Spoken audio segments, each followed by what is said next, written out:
We're discussing issues surrounding the referendum. We're asking, is money the deciding factor for you in the independence referendum? I'd love to hear your thoughts. We will be going back to the phone lines. We'll be talking to John, who is waiting to talk to us from Argyll. John, I'll be with you in a moment. But let me bring in Jonathan Davis now, wealth manager and economist. A very good morning to you, Jonathan. Hello, Louise. Hello, good morning. Nice to talk to you. Right, I know you've just kind of joined us in the last few minutes. We've had a variety of opinions. We've had those who say, yes, the economy does matter to me. We've got others saying, no, actually, I can see the bigger picture. How much influence do you think the economy is going to be in people's minds when they enter the ballot box on the referendum day? I actually think, contrary to your last caller there, I think people do vote with their back pocket in mind.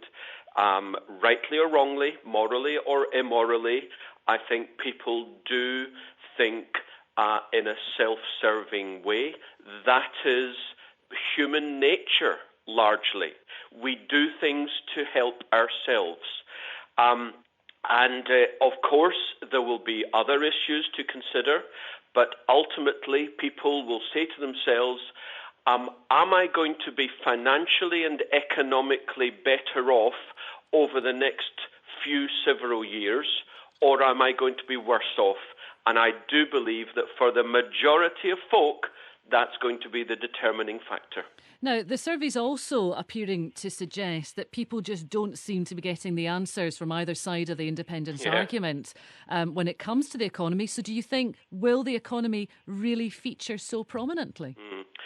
I think generally when economies are doing well, then the economy is less of an issue when it comes to political decisions.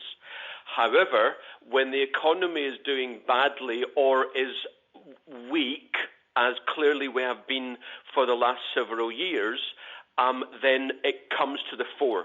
In other words, people appreciate it as being a really important issue to them, and other issues such as, the EU or nuclear or whatever become a less important issue.